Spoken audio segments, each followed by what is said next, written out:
Happy New Year, Lee Camp. Happy New Year, Savannah Locke. Our show has made it through 2 years, so we could say that we're kind of 2 years old. That is the way they counted the days that the Lord was in the tomb. Oh my God, Lee. That's actually so true, right? Yeah. Because it was Friday afternoon. to Sunday. To Sunday morning. But then we said, so we're counting this in the most Christian possible way. Happy second birthday. Yes. Lee, I love that right now you're in the studio where we normally record. Yeah, thanks for showing up. Because you thought we were going to be in the studio, even though I think the studio is technically closed today. So God bless whoever opened up the door for you. I talked my way in. They were very surprised to see me at the door. And I live so close to the studio, which means that if there is a fire department or fire truck that goes by, we will both hear it. Because that is how close I am to you in this moment. Yes, well, it shows how much I am a creature of habit. True. I'm a fundamentally conservative man. I like things the way I like them and don't go messing around with them for no good reason. Well, if it's helpful, I didn't enjoy having to set up the studio thing either. So I hope that we do always end up back in the studio at the end of the day. I told the gal who was helping with the tech stuff earlier, I am not a techie person. And so once she said, like, these levels are right and everything, I have not touched one thing. Yeah. Because I've been terrified that it's going to go wrong. Yeah. Don't screw it up. Yeah. Don't screw it up. Don't screw it up. Lee, what is a highlight from the Christmas season into the new year? You don't have to say everything, just one thing. We had just lots of really pleasant family and friends time. And nice. I was very, very thankful for all of that. So lots of different episodes of it. And so and all of them together summed up to a very lovely whole of friends and family. So it's very nice. How about you? I was sent a video from you from your house on Christmas Day of you singing and playing piano on a Casio. That's hilarious.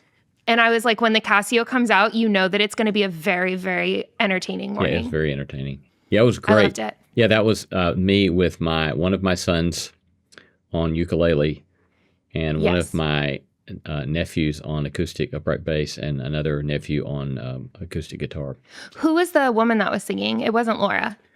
Let's see. Who was... I'm trying to remember who... Oh, that was a sister-in-law. Nice. Yeah, it looked really fun. Yeah, it was great. It was a lovely time. One of my highlights was going to see Home Alone at the Symphony Center. Oh, fun.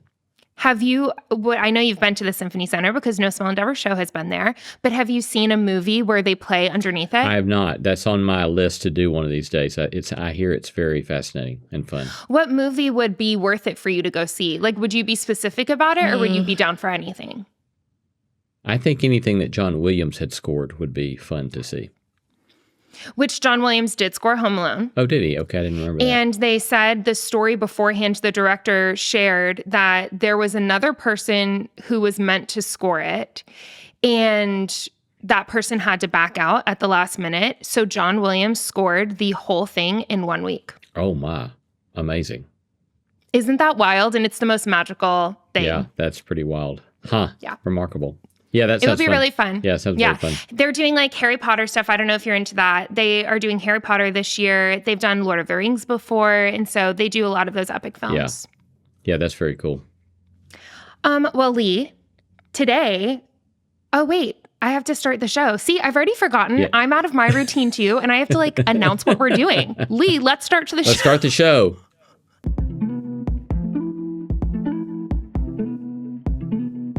Welcome to the Subtext, where we go beneath the headlines and beyond the obvious. I'm Savannah Locke. And I'm Lee C. Camp.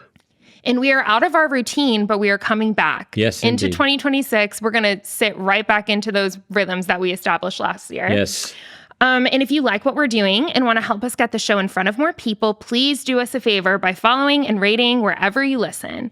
Leave a review, give us 5 stars, hype us up. And if you want to watch full episodes, you can find that on Spotify and YouTube.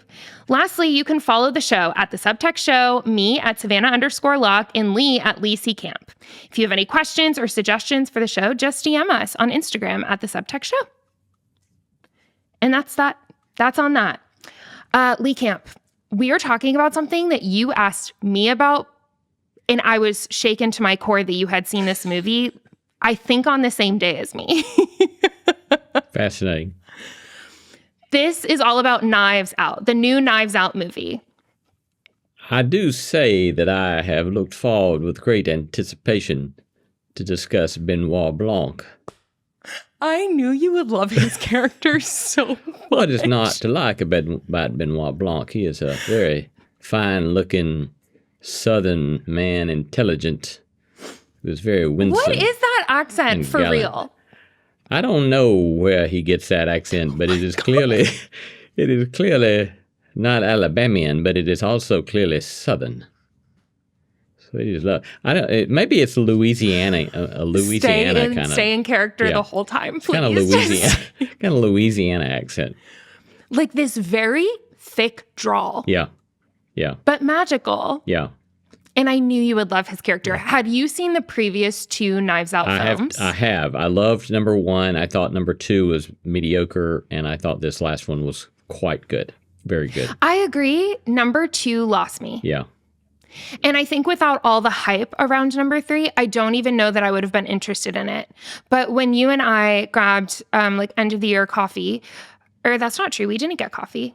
You got a beer and I got a kombucha. So just to fact check myself here, when we did that, you asked if I had seen it, and it was very reflective to me of a lot of hype around this film because it deals with a lot of religious themes. Yes. And it's placed in a Catholic church itself. So yes, it's placed in a Catholic church, and it, I think, reflects a lot of the tensions that we see today and has a couple of callback themes to a previous episode we did about culture wars, which I really want to talk about as well. I also want to name that I want to call this film Rise Up, Dead Man, and I know that that is not what it is. It's Wake Up, Dead Man. But I also want to call it Dead Man Walking. I want to call it a lot of things that it's not. And so I'm just going to name that for the listener, that when I say that wrong, just ignore me entirely and I'll go from there. So if you have not seen this film and don't want spoilers, go away because you're not going to like this. Do not listen. If you have seen this film but want a refresher, basically Wake Up Dead Man follows Detective Benoit Blanc, who is not on this call, even though that accent might have tricked you that we did. Daniel Craig is not with us right now. We should probably should note that Daniel Craig let his hair grow long. It's the first time I've seen Daniel Craig with long hair. I thought such a cutie. He pulls it off really well. He pulls it off really well. Yeah. Yeah, because James Bond was his main film before this series, where he also had a really good series. I can't remember what it's called now, but before that. But he's always kind of been this like very in control, masculine spy type person. And this felt like a breakout from that, which I really loved. But it follows him as he investigates the murder of controversial Catholic Monsignor Wicks at a small town church. A young priest, Father Jud, is the prime suspect in this case, which explores faith, extremism, manipulation within the congregation, and kind of reflects our current day culture wars between 2 competing forms of Christianity. So I want to know what drew you to this film, and what kind of drama you saw in the competing forms of Christianity, not only in the film, but kind of how that reflects what we see today. Well, it was just a good entertaining film, first of all. I mean, it was, like I said, I thought it was better than the second one, and kept you pulled into the story, and a good murder mystery, right? So a good whodunit that was well executed and nicely done. So, just from the entertainment level, it was great.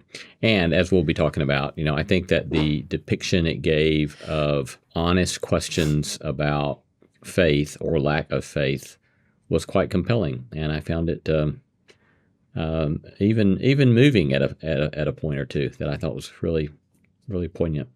Lee, did you cry? I don't think I cried. I may have, it doesn't take a whole lot for me to get a little teary-eyed.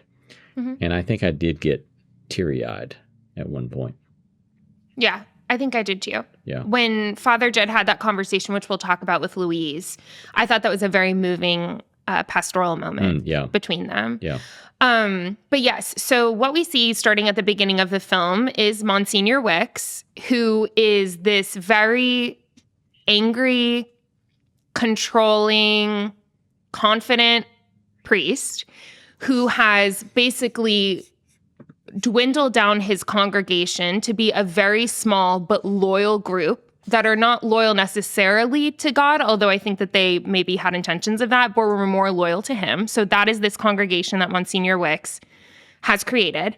And then you see Father Jud, who is this newer priest who came from a background where he was a boxer, and he killed someone when he was boxing. And that led him to have this conversion experience and then become a priest and give the rest of his life away to serving people. And Father Jud, while he came from this world of violence, is now really fighting, and you see him wrestling throughout the film to release those violent and angry tendencies and instead embrace a more open sacrificial faith. So Father Jud gets placed in Monsignor Wicks's congregation, and we see the tension arising from those two types of Christianities, where you have Monsignor Wicks, who's very fear-based and authoritative, and you have Father Jud, who is much more self-sacrificial and humble. And I was just curious to know what you thought about those, and if you had any takeaways from what that could teach us. I will say my one criticism of this film, if we're going to go into that, it felt a little on the nose sometimes. Do you know what I'm saying? Yeah. Where it was like, it was very crystal clear. I thought that Father Jud had some tension inside of him that I really appreciated, but it did feel semi-binary sometimes. That being said. Yeah. That there was not very much redeemable about Father Wicks. There was not much redeemable about Monsignor Wicks at all. No. Yeah. Well, but yeah, I mean, clearly it lacked nuance, but I didn't go into it expecting a Hollywood, would-be blockbuster film to show theological nuance. That's not what they do, right? It's more like, I think, if you think about it, like a parable as opposed to a theological treatise. What it did was it gave us an honest glimpse into some honest questions about faith or lack thereof. Yes. And, if you focus on some supposed progressive liberal bent in Father Jud and the progressive, conservative on the other side, I think that kind of misses what's really fascinating from my perspective. And it was an honest conversation, or honest set of conversations between an atheist and a Christian that was respectful, that was gracious, and it was honest with each, dealing with their own questions, their own finitude, and trying to grapple with why they think what they think and what's driving them to do the kind of stuff that they're doing. So I think that's where I would start then, to sum it up. Focus on the genre. It's more like a parable. It's a movie that's more like a parable than a theological treatise. And parable is always taking something and kind of blowing it up big, or doing it in some sort of compelling way to get you to think about something. And I think it does that really well. Yeah, making it more hyperbolic. Yeah. So that, to draw out the contrast. Yeah, right. I actually, there was this really viral response to the film that was posted through a website called the Gospel Coalition. And one of the author's criticisms of the film was essentially that both forms of Christianity are what he described as toothless. And he said that the reason they were toothless was proven because Benoit, who is an atheist, didn't convert at the end, even with Father Jud's Christianity. But in my response to that, I said, to me, this was a parable that invited the listener to wrestle with their own Christianity and to wrestle with their own faith or lack thereof, which I agree, like, this does feel like a parable to me more than a nuanced exploration of faith. Yeah. Does that make any sense? Yeah, for sure it does. Okay, so then the second point that I wanted to talk about, which you just discussed, is that for you, it seems like the more interesting point was not necessarily between Wicks and Father Jud, but between Father Jud and Benoit Blanc. Yeah, that's the much... Okay, talk to me about that. I mean, that's the much more interesting conversation. Because like you said, everybody can see that Monsignor Wicks is a character that no one wants to identify with, Right. And he's kind of corrupt at some level. And so he's not the interesting part. The interesting part is the conversation between Father Jud and Benoit Blanc. And so that's the part that caught my attention. And I thought, I was, I had a couple of conversations, one with a filmmaker here in town who he said, who's a Christian, and he was just like, he loved the fact that it had this honest depiction of honest theological conversation without making the Christian look like an idiot, And so I thought, why, if you're a Christian, why wouldn't you like that? It's like, come on, this is a really compelling, and and it reminded me too of, I've many times told people that I always loved my atheist students because typically they asked really honest questions, and they had a sort of honesty that a lot of times the Christian students either were unable to find the courage to lean into, or just hadn't taken time to ask themselves hard questions about what they said they believed. Mm-hmm. And so I don't know. I don't feel threatened by having somebody raise those kinds of conversations. And I think we all ought to find our way to be comfortable with having those kinds of conversations and celebrate that this film did that kind of thing in public in that way, in a respectful way. A super mutual and respectful way. Because I felt Father Jud was also humble enough to learn from Benoit as well. Yeah, exactly. That's right. Which is really important. Was there any part or conversation that stood out to you between them that you felt like reflected that tension well? Well, yeah, there's this one clip that I thought was really, really powerful. What about it resonated with you? Well, I think that two things about it resonate with me. One, even though I suggested a moment ago, better to think about all this as parable than theological treatise. But at the same time, there's a little bit of careful theological work happening right there, and that is that it's asking, what do we have in the story of the gospel? And so, is it primarily, constitutional law? Is it dictates of timeless universal principles and norms? Is that the primary genre of what all this is? Or is the primary genre of all this storytelling? And so Father Jud there is saying, well, it's storytelling. And when Benoit Blanc had said, well, it's storytelling, he's like saying, yep, it is. But that doesn't mean that it's not true, right? It's that it's a story that you believe to be profoundly and deeply true. And that's why I find the critique that you pointed to a moment ago, saying that it's this postmodern thing that doesn't really care about truth, a very odd kind of critique. Because just because you're focusing upon a different kind of genre here doesn't mean you don't care about truth. Of course you do. Because there he's saying, yeah, the question is this story convincing us of a lie, or is it convincing of something that is profoundly true? And he clearly believes it's something profoundly true. And so I think theologically that part is really compelling and really well done for Hollywood. And again, there's lots more that can be said about that, pros and cons. Are you going, for example, to reduce what the Father Jud said there as it resonates profoundly within something within us, and make it all about we are the final arbiter of truth? Well, that's a good question to ask and grapple with. And that I would want to say, no, that's not what, you don't have to reduce it to our subjective interpretation of truth.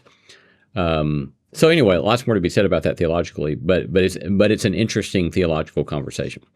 And then second, I would say it's moving to me at a human relationship place, right? Because here you have people with profoundly different sets of convictions that animate their lives. And they are able to have this respectful, loving conversation. And Benoit Blanc is able to say, in his funny sort of way, "Touché, Padre." I know. And then as soon as the Father Jud begins to crack up and to weep, because he's trying to find his own way in his faith and to be a priest and to be a pastor. He immediately turns to son, Benoit Blanc's son, and that sort of human care for the other, even though you may not agree with him at all. He clearly doesn't agree with him, and he still won't agree with him at the end of the movie, but he cares about him as a human being. And so I just think that's a very compelling picture of caring for another person, even when you have very different sets of ultimate convictions. Yeah, and the power of mutuality and love. Yeah. And care in those moments is really, really stunning. Yeah. I agree. It reminds me of I was listening to a podcast a couple of weeks ago where these two scholars talked about whether or not, I can't even remember what story in the Old Testament it was, but something about whether or not is this myth. It was like a listener question where they said, did this really happen or is it a myth? And both podcast hosts said, just because something didn't necessarily historically happen doesn't mean that it's not true. And sifting apart, like when their kids would watch Lord of the Rings or whatever, and they would look to the podcast host and say, did this really happen? And they would respond back and say, no, but it's true. And how there's something that taps into that in this conversation for me of that they have about storytelling, where there are some truths that all we can do is tell stories about it because we can't capture it on camera. And I think that makes something really beautiful and true, and we can feel it inside of ourselves. But I do agree that the good criticism, and I think that maybe the guy in the Gospel Coalition might have talked about this, is, are we the ultimate judges of what's true or not? No, but it doesn't have to be a binary. Like there's room for us to be able to say that like these truths and these mysteries of God, like all we can do is wrap our heads around it with stories, and that doesn't make them not true. Yeah. It's just our way of like taking a crack at it, which is beautiful. Then the second thing it reminds me of is on New Year's Day, I spent some time at a friend's party and got in this conversation with a guy who's like not religious at all. Really amazing musician, so fun, great like thinker. And he asked me what I did, and I told him, about like getting my master's in Anabaptist studies. He had never heard of it and was talking about all of it. It's always a good conversation starter, Lee. Every time I say Anabaptist, people are like, what? Even Christians, they're like, what are you talking about? Yes. But it always does prompt really interesting conversations, because what I have found is not religious people can at least relate to the idea of being drawn to nonviolence. Yeah. And so I knew it would be like a common ground that we could talk about. Anyway, so we kind of get going, and he's asking all these questions. I'm asking him questions back, and he said, no offense, but this whole nonviolence thing hasn't really worked out for Christians. Like, you guys keep on killing people. And I was like, valid, true. And I kind of like laughed because it is true. And then he like was taken back by that. And he said, why aren't you offended? I was like, because you're telling the truth. And there was a moment for him that he was actually disarmed by my lack of offendability, because I think that there was something in this conversation where I didn't feel like I needed to convert him. In that he sensed that I was open to having a good conversation. And to me, in this, that was reflected there, where if the pressure of not proselytizing each other is not inserted into every single interaction, real magic can happen. And, you leave room for like God to move in whatever way God wants to move, including in me, like through that conversation, through him, like through his objections to Christianity and his objections to religion in general. So that's what that reminded me of. I love that. Yeah. He was like, great. Why aren't you offended? Yeah, that's a great story. I was like, I'm just, I'm too busy to be offended or too tired. Yeah. I can't tell which one. I will say on your first note about story, the just to kind of quick few nerdy notes. Yeah, are there theological words around what I was trying to get at? Yeah, well, there's and we've kind of already implicitly got some of this stuff, but there's genres in Scripture that all sorts of people agree are not meant to be historical in any way, right? Right. And then there are, like, for example, the Psalms are not historical; they're poetry, and that's a non-controversial claim, right? Mm-hmm. And as you were saying, there's the old line about fiction is often truer than true, and that there's something about various genres that they're all doing the same thing at their best, and that they're trying to point to something that's true. And then there are other spots in which clearly the genre in some way is meant to be historical. Yep. And then there are ways in which you have to grapple with the fact that even history is always a selective storytelling. And so you can get at or discern, if you read carefully, a certain agenda, if you will, in the storytelling of patently historical kinds of observations. And then there's all sorts of muddiness and gray in between all of that. Mm-hmm. And so it's just worth, to say that story is central to all of this doesn't really say anything about what one thinks about truth claims. Mm-hmm. It's just something that needs to be carefully observed about what we're doing here. Yeah, super, super good point. Okay, let's move on to some psychology vibes. Something I thought about in this movie was that it demonstrates how easily our judgments of other people are shaped by what we refuse to examine in ourselves. And so I thought a lot about projection and hypocrisy. And this to me relates a lot to Monsignor Wicks. So for him, he has a ton of rage against his mother, which was demonstrated all throughout the movie, where he called her a harlot whore, where he left the cross that she tore down. Like there was just a shadow of the cross in the background for the whole entire movie because he refused to kind of fix what she had torn down. And kind of, it was almost like he liked having the evidence of her anger or rage in the church. And he basically was driven by rage against his mother for something that he actually did, where he had a kid out of wedlock. I don't know, it sounds so old school to say that, but that's the language they use in the film. And he just never names that. Like, you don't really find that out as the viewer until a little bit over halfway through the movie.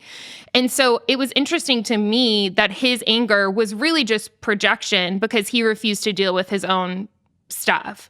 And it occurred to me how much that can happen in religious spaces where whenever we see in ourselves or in our leaders a huge amount of anger or fear around certain sins or certain types of people, a lot of the times it's just projection for things that we refuse to deal with in our own selves.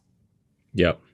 Did you pick up on that at all with Monsignor Wicks? I didn't think about it, but I think that you're right on. I think that's a good word. It's the old line, it's the old aphorism of you spot it, you got it, and which I just find so helpful, right? Anytime I start being critical of somebody else, I really ought to pay attention because that may be simple projection, as you were saying, right? And doesn't that suck? It does suck. It's just right? so inside. But it once you, that's one of those kind of insights that you're either blind to or you're not. And the longer you're blind to it, the more damage you're going to do to yourself and to relationships with others.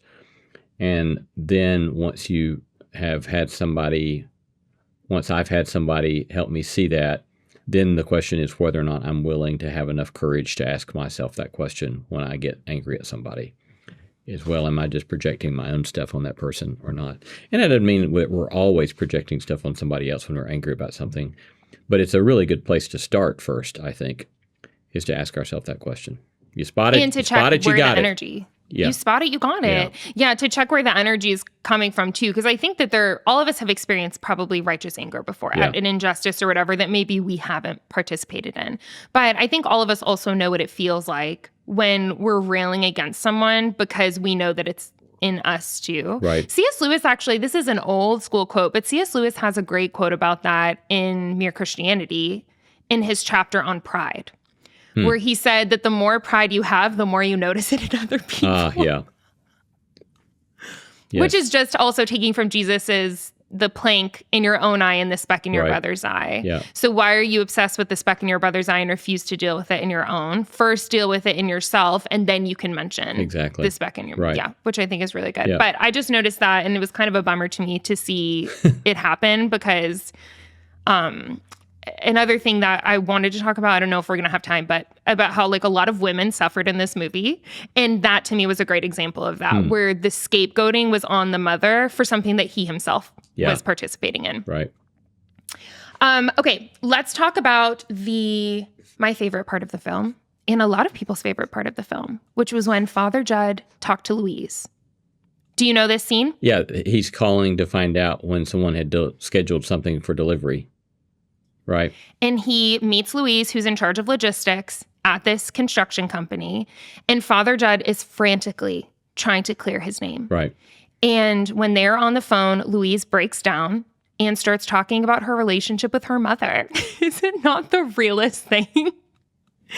And Louise has a lot of regret with how she has been dealing with her mother, and is basically like, is my last interaction with her going to be something that I regret because I didn't speak well to her? And Father Jud slows down, lets go of what his agenda is, and allows himself to be interrupted by this woman's pain and by this woman's need. And it got me thinking about how love makes room to be interrupted. Paul Young talked about this, the author of The Shack. He talked about this at this retreat that I was at in October, where he said something to the effect of, love is never obsessed with an agenda so much that people get in the way. Meaning that goals are not the object of love. Love is always after people. And so I thought that this was a great demonstration of that. I didn't know if it hit you or pinged you in the same way, but I thought it was a really beautiful reflection of love. Yeah. Well, I think what was so brilliant about it is that it was this unexpected moment that it was a plot move that redefines what the plot's about. Oh, and right, it says that no, the whole plot here that we're working with is whether or not we're willing to sacrifice our own agendas here, that he may go to prison and everything be lost for what he's tried to give his life to. Are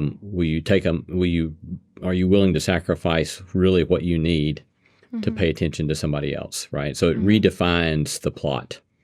And so I think, again, that's another illustration of the way in which narrative done well can embody truth, right? By that simple plot move, it's very different than a finger wagging, well, you better be self-sacrificial. And instead what it does is it invites you to the story, and all of a sudden you're moved because you know what's at stake for Father Jud when he's taking time to do this for this woman. And so then you get caught up in that moral exemplary kind of possibility in your own life. And so that's again, going back to, I don't want to keep harping on it, but the critic who said something about all of this being toothless. It's like, really? Yeah. Because really what happens here is not, if what you need for something to have teeth is giving you a list of propositions, a list of theological propositions, okay, it doesn't do that. But that doesn't mean it's toothless.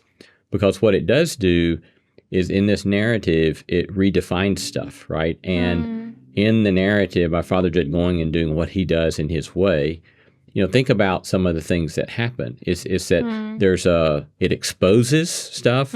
There's a moral reckoning. It frees the community from illusion.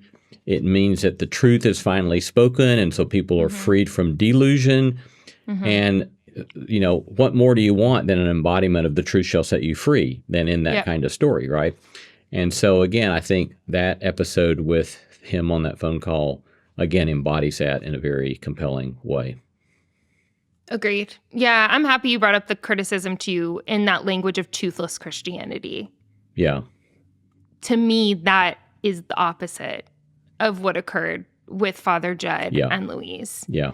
And I thought too, their relationship, their brief interaction was foiled to me with Monsignor Wicks and Simone. And so Simone was the gal with the nerve condition in the church.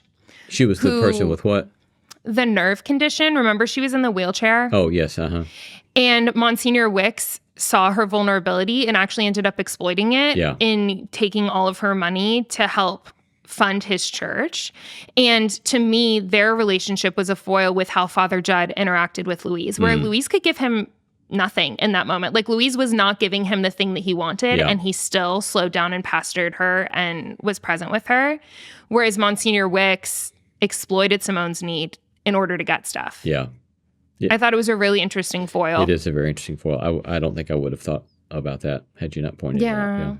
Yeah, the whole Simone storyline was really interesting as it relates to healing. I couldn't really verbalize or put language around it, but I grew up so charismatic that healing was such a big thing, and it was interesting how they talked about healing in that.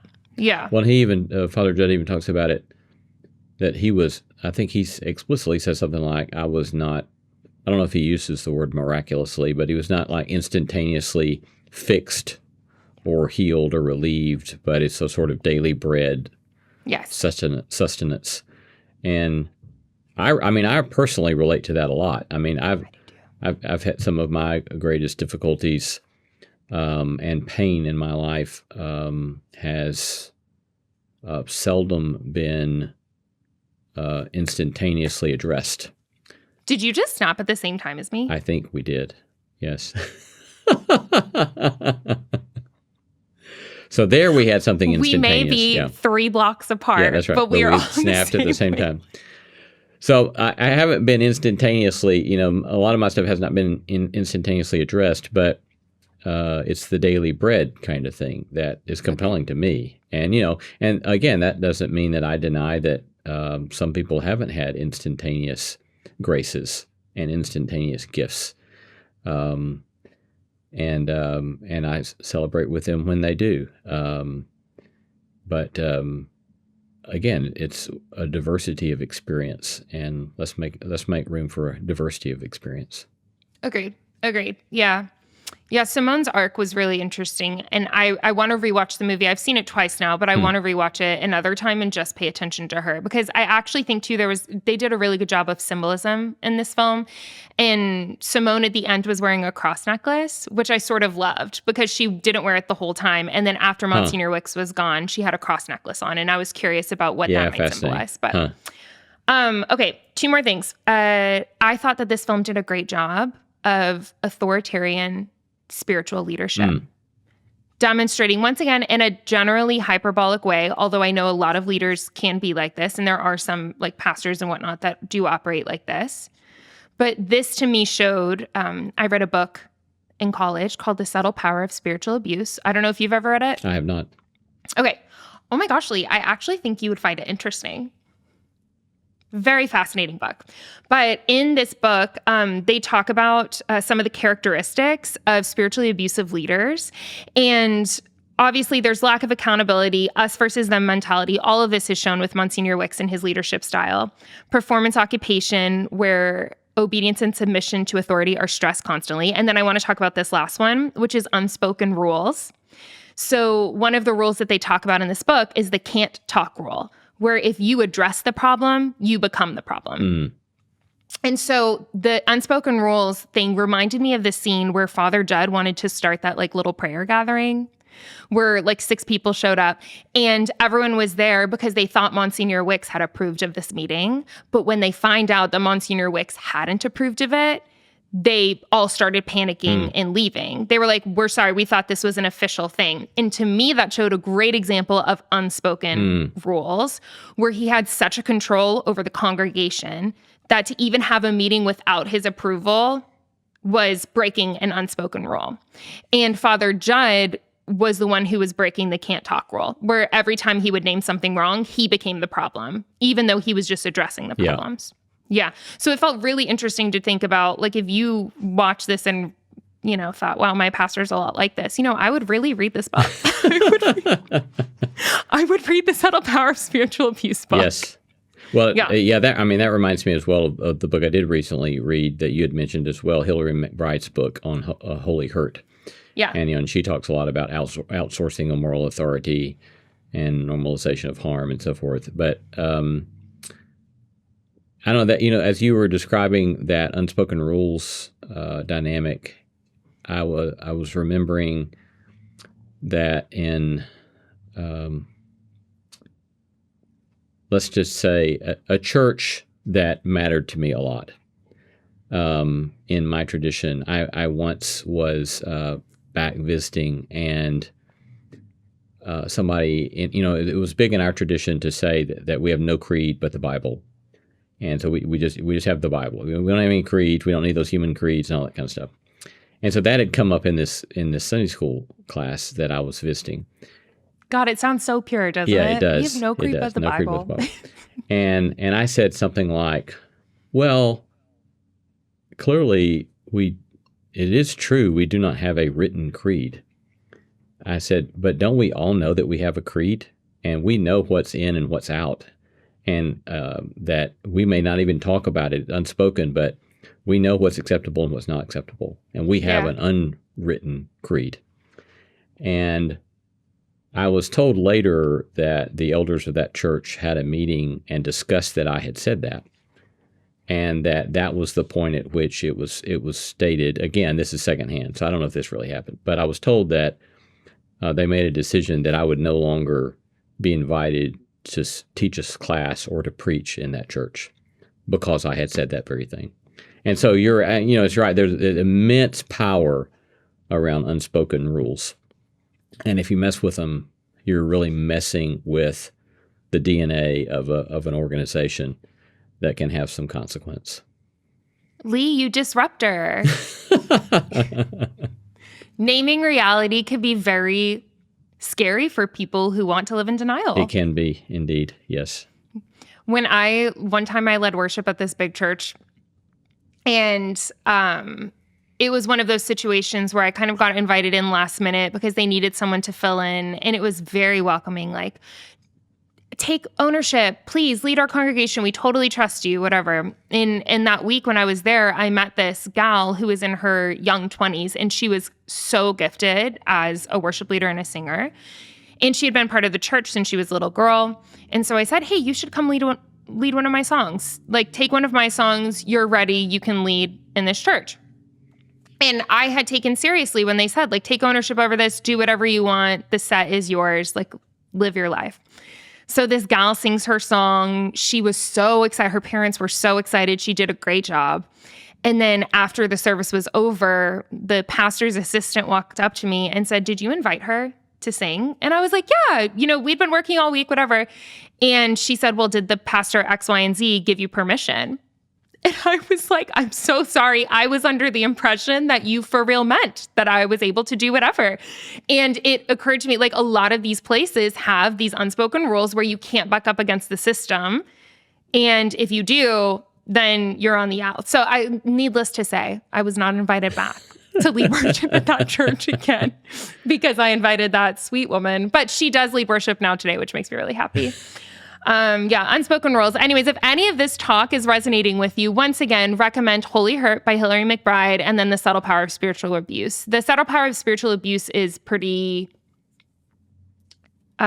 research heavy, which I guess Hillary's book is too, although she has a lot more narratives. But yeah, both of them are really good. Yeah. Okay, let's close by talking about culture wars. This movie has become an object of a culture war where a lot of conservative Christians are railing against it, and a lot of progressive Christians are cheering for it. What do you think that's about? Oh, what do I know? Keep that pause in there, everyone. Don't edit that out. Good grief. Why? I don't know. Whatever. That's all I have to say, really, about it. Whatever. How do you do that? Is that how you do that? You do the little W? Oh, back in the day. Hold on, it's this, and I'm like this. Yeah. Whatever. Yeah. You just feel like it's silly? I mean, I don't know why any group would. Does that mean that conservatives who are critiquing it want to be identified with the figure of Monsignor Wicks? Or they're saying that he's supposed to be them and they don't like the depiction of themselves? So I have read many criticisms of this, and I cannot say that I will speak perfectly on them. But my impression is that they feel that it's an unfair depiction of conservative Christianity, that they feel that Monsignor Wicks is an unfair depiction of that. Well, first of all, he's not an evangelical. He's a Catholic. True. But I mean, he's not a depiction of any kind of Christianity that I don't think anybody wants to be affiliated with. I mean, that's obvious. Yeah. It's not, like you were saying, it's so on the nose. So I don't know if that, yeah. Yeah, it's kind of been swept up into this whole thing, which is really interesting, of people warning against this movie to say that it's an unfair depiction of conservative Christianity and rails against conservative Christianity. And also on the flip side, like with that Gospel Coalition criticism, a lot of people have criticized the Father Jud type spirituality for being too seeker sensitive and not speaking enough about sin. I think that's ridiculous. That part's ridiculous to me. I mean, it's like, yeah, I doubt the word sin is ever used, but he's grappling with his own murder. And, he clearly has repented of the fact that he killed somebody. Mm-hmm. And that he needs the grace of God to forgive him for this grievous sin. If you want to use the word sin, fine. But it's like a grievous failing, and that has alienated himself from God and neighbor, and he knows that he needs some sort of power beyond himself to free him from that. It's like, agreed. What is that but some sort of way of pointing to what the gospel is, right? I don't know. I think when you start getting into that kind of stuff, you're just looking for a fight to have. So why not instead celebrate the fact that, wow, here's somebody who's not a Christian, who directs, was he the director or the producer or the writer?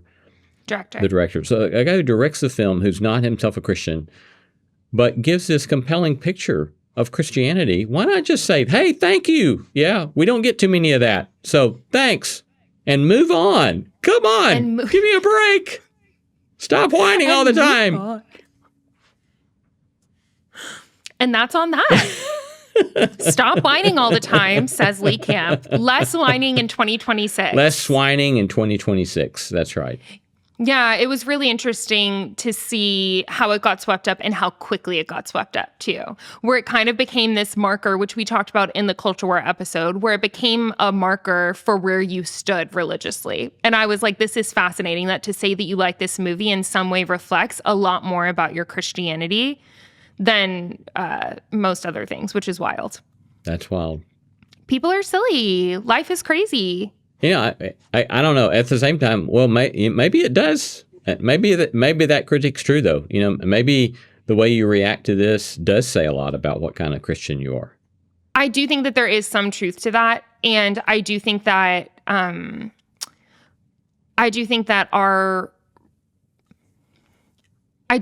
some truth to that, and I think that there is a religious binary that thrives on claiming certain cultural artifacts in order to say what side they're on. And I think it's really interesting that has been done with this movie. Yeah.